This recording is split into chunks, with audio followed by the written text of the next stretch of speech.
Sindaco, oggi la sua comunità ospita un importante evento, l'abbiamo detto prima, che celebra il mondo del volontariato, delle Pro Loco, un grande onore per Tarzo. Sì, mi fa immenso piacere che le Prologo abbiano scelto Tarzo come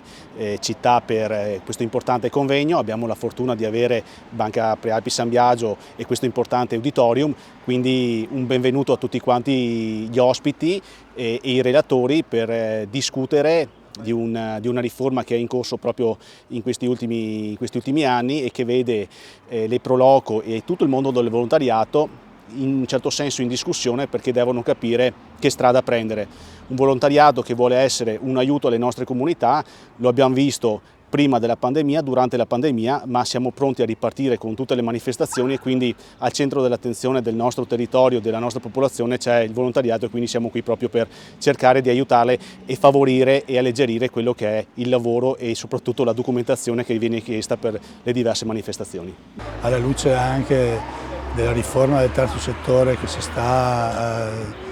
concludendo, sta avviando da un certo punto di vista, burocratico, e si sta concludendo l'iter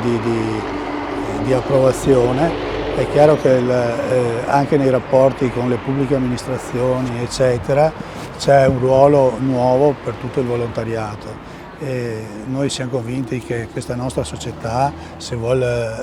andare avanti e riprendersi eccetera, il volontariato deve e può avere un ruolo centrale. Banca Prealpi San Biagio è sempre stata a fianco, ma ha una responsabilità grande, che è quella non soltanto di aiutare l'economia locale attraverso chiaramente gli interventi e i propri prodotti bancari, ma soprattutto anche questa responsabilità che si sente di dover sostenere e di dover dare un vero aiuto concreto a tutto il mondo del volontariato. E ieri, che abbiamo svolto l'assemblea dei soci, abbiamo voluto dare proprio un messaggio molto importante. Abbiamo destinato 3 milioni dell'utile realizzato nel 2021 proprio al mondo del volontariato, quindi accantonandoli nel fondo della beneficenza. Io credo che questo sia un messaggio forte, un messaggio che va dato proprio in senso di fiducia e di speranza, ma anche di vera e concreta voglia di riprendersi da periodi piuttosto difficili. E io credo che questo territorio serva veramente un momento di fiducia e noi vogliamo fare la nostra parte.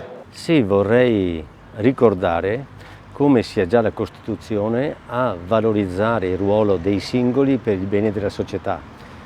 spiegando che fin dal 1948 la nostra Repubblica si caratterizza proprio per l'intrapresa, l'iniziativa dei singoli nel prendersi cura del bene comune. Quindi dobbiamo solo riscoprire i valori fondanti della Repubblica. Io ho depositato una proposta di legge proprio per la semplificazione normativa di tutte le attività che sono in capo appunto ai volontari, perché i volontari sono una forza importante del nostro paese, in particolare del nostro Veneto, però se vogliamo che continuino ad essere volontari dobbiamo aiutarli, soprattutto normativamente, perché altrimenti nonostante la grande buona volontà, ma perdiamo il loro entusiasmo e perdiamo anche il loro grande lavoro nel territorio, lavoro che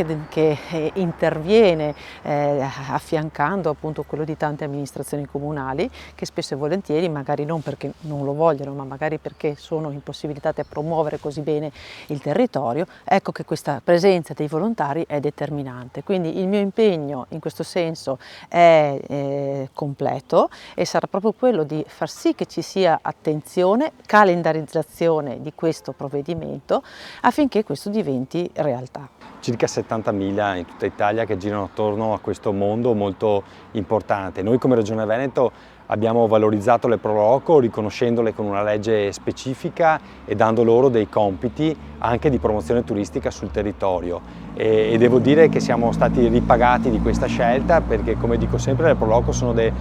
è il braccio operativo della Regione Veneto sul territorio, con il compito di valorizzare appunto tutto ciò che c'è di bello in termini di risorse naturali, culturali, enogastronomiche del territorio, e quindi per noi sono soggetti fondamentali per continuare a promuovere una regione che è prima in Italia e che nonostante la pandemia ha potuto utilizzare appunto il lavoro di questi volontari per far sì che il nostro territorio non rimanga indietro ma che continui a crescere.